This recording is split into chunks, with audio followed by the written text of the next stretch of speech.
Hi, this is Josh Arnett with Children's Literature, working on this week's reading log assignment. This week I read Before She Was Harriet by Lesa Cline-Ransome, illustrated by James E. Ransome, published by Holiday House in 2017. It's a poetry book, it's a picture book, and it's nonfiction, 32 pages for children ages 4 through 8. And it is about the life of Harriet Tubman, but it takes an interesting approach where instead of starting at the beginning of her life and explaining how she became a slave and then got free and helped others get free, was involved in the Underground Railroad, became a spider in the Civil War, was involved in the suffrage movement.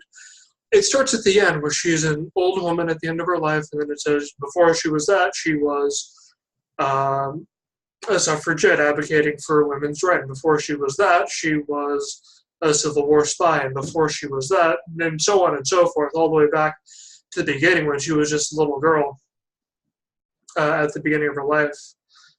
And it's written in poetry, of course, very lyrical style, which I thought put a greater emphasis on emotion than just explaining all of the facts that happened, which I thought was an interesting take on this kind of nonfiction subject, and one that I thought could open the doors for some interesting projects, which I'll get into later. And of course, Harriet Tubman is a very well-known woman in history.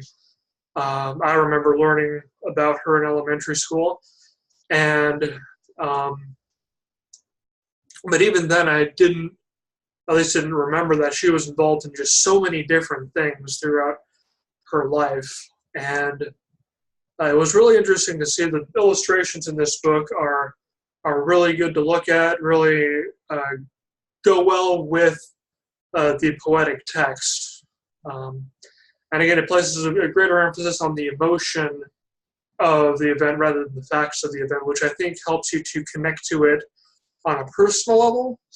And then afterwards, you could go and learn more of the history, which was my idea for the activity, where you divide into groups and have each group pick an event or a movement that Harriet Tubman was involved in, Civil War, the suffrage movement, and so on. And now that they have this tied to a person who was involved, they can look more into depth of her contributions, or just overall what was going on and what was the significance of this movement or this event or this thing that was going on, which I thought would help help children to connect with it more, to start with that personal connection and then look at the facts rather than just look at the facts and then try and make it personal. I think would be a different way of approaching it, and maybe a better way of approaching it.